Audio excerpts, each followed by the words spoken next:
BBMP ಆವರಣದಲ್ಲಿ ಇವತ್ತು ಗದ್ದಲವೋ ಗದ್ದಲ. ಯಾಕಂದ್ರೆ ಮಾಹಿತಿ ಹಕ್ಕು ಕಾಯ್ದೆ ಅಡಿ ಸರಿಯಾಗಿ ಮಾಹಿತಿ ಕೊಡ್ತಿಲ್ಲ ಅಂತ ಮಾಜಿ ಪಾಲಿಕೆ ಸದಸ್ಯರ ನೇತೃತ್ವದ ಗುಂಪೊಂದು ಟೌನ್ ಪ್ಲಾನಿಂಗ್ ಜಂಟಿ ನಿರ್ದೇಶಕರ ಕಚೇರಿಗೆ ನುಗ್ಗಿ ತಮ್ಮ ಆಕ್ರೋಶ ವ್ಯಕ್ತಪಡಿಸಿದರು. ಕಚೇರಿಯಲ್ಲಿದ್ದ ಅಧಿಕಾರಿ ನರಸಿಂಹಮೂರ್ತಿಯವರನ್ನ ತರಾಟೆಗೆ ತೆಗೆದುಕೊಳ್ತು. ಕಚೇರಿಯಿಂದ ಹೊರಬಂದ ಪ್ರತಿಭಟನಾಕಾರರು ಅಧಿಕಾರಿ ವಿರುದ್ಧ ಆರೋಪಗಳ ಸುರಿಮಳೆಗೆರೆದರು.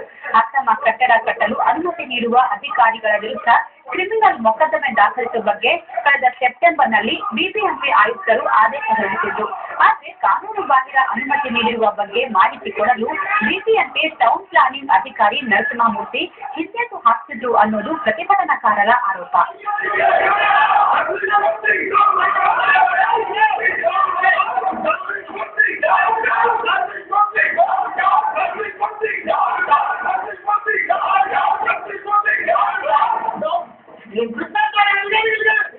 ಬೆಂಗಳೂರು ನಗರದಲ್ಲಿ